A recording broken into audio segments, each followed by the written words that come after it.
আজকের ভিডিওটা দেখে ভাবছো যে আমি কি সত্যি সত্যি পাগল হয়ে গিয়েছি? না, দেখো পুরো ভিডিওটা ভীষণই মজা লাগবে। যে একবার দৌড়চ্ছি, একবার স্কুটি চালাচ্ছি, তো কী সব হচ্ছে। আবার একবার মেয়েকে জিমে নিয়ে গিয়েছি, একই সঙ্গে এতগুলো কাজ কী করে করছি। আবার পেছনে ব্যাকগ্রাউন্ডে এত সুন্দর ভিউ, তো সত্যি একটা অবাক করার ব্যাপার না? তো এই ব্যাপারগুলো জানতে হলে অবশ্যই কিন্তু পুরো ভিডিওটা দেখতে হবে তোমাদেরকে, স্কিপ না করে, তবেই তো মজা লাগবে, কি তাই না বলো? তো যাই হোক, বিকেলবেলা তো জানোই আমি একটু বেরিয়ে পড়ি, তো বেরিয়ে পড়েছিলাম। তো দেখো, আর সূর্য যখন অস্ত যাবে যাবে, তো বেরিয়েছিলাম অনেকটাই আগে। তো আমি সত্যি কথা বলতে ব্যস্ত ছিলাম, সবার সাথে গল্প করছিলাম, ভিডিও করতে ভুলে গিয়েছি। যখন চোখ গেলে এত সুন্দর ভিউটার দিকে, তখন কি আর ছাড়া যায়?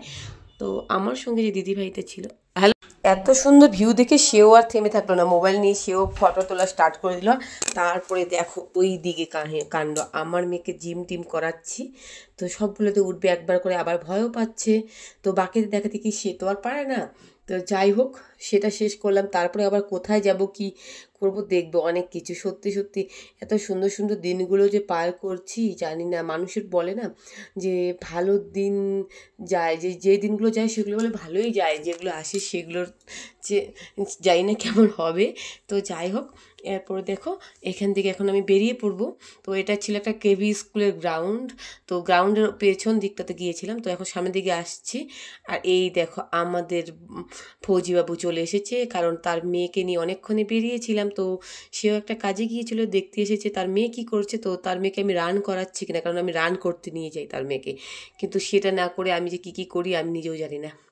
একটা সেলফি স্টিক নিয়ে এসেছিলাম, তো কোনো কাজেই লাগাইনি। ভেবেছিলাম আজকে সেলফি স্টিক দিয়ে ভিডিও করবো, কারণ আমার তো ক্যামেরা নেই, তোমরা সবাই জানো। তো যাই হোক, সেটা বের করতে খুব লজ্জা লাগছিল, সেলফি স্টিকটা নিয়ে আবার ঘুরে বেড়াবো। তো এই আর কি, যাই হোক, এত লজ্জা শরম নিয়ে কি আর ওই কন্টেন্ট ক্রিয়েটর হওয়া যায়? যাই হোক, আমার কি বলবো আর, সেই জন্যই ভাইরাল হতে পারি না। তো এরপর আমার বরের টপিটা মাথায় দিলাম, দিয়ে একটুখানি ফটো মটো তুললাম। তারপরে এই দেখো স্কুটিটা, ভাবলাম দাও একটু তাহলে স্কুটিটাই চালাই, কী করবো, তুমি যখন এসেই পড়েছো আমাদেরকে দেখার জন্য, তর সইছিল না। তো যাই হোক, তো স্কুটিটা চালাচ্ছিলাম, পাহাড়ি রোদ, এই যে প্লেন সমতল দিয়ে চলে গিয়েছিলাম, সেখানে তো একটা বড় কাহিনী হয়ে গিয়েছিল। তো চলে গিয়েছিলাম একদম উপরে আর কি, হিলে। তো আসার সময় আর স্কুটি নিয়ে আসতে পারছিলাম না, কারণ সামনের চাকার হচ্ছে গ্রিপটা কী হয়েছিল জানি না, একদম প্লেন হয়ে গেছে।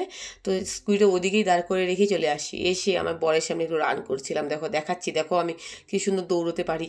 তো এইসব কাহিনী। পরে আমার বরকে বললাম যে চলো, আমি তো স্কুটিটা ওদিকে মাঝে রাস্তায় রেখে চলে এসেছি, তো চাবিও ওর মধ্যেই আছে, তো কেউ যদি আবার বা মানে এসে করে, তো একদম নিচে গিয়ে খাদে গিয়ে পড়ে যাবে স্কুটিটা, তো চলো তাড়াতাড়ি। তো তাই আমরা বরমশাইকে নিয়ে যাচ্ছি।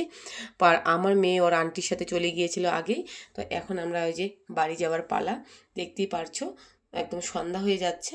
আমার মেয়ে একটা সুন্দর ফ্রক পরে নিয়েছিল, আর তার আন্টির সাথে তার ড্রেসটা পুরো ম্যাচিং হয়ে গিয়েছিল, ড্রেসটা প্যান্টটা দেখো দুটোই। আর এই ফুলগুলোকে যে আমি এতটাই ভালোবাসি, কি বলবো তোমাদেরকে, বলে হয়তো বোঝাতে পারবো না। তো এই যে একটা দিদিভাই রসুন তুলছে না, রসুন লাগাচ্ছে।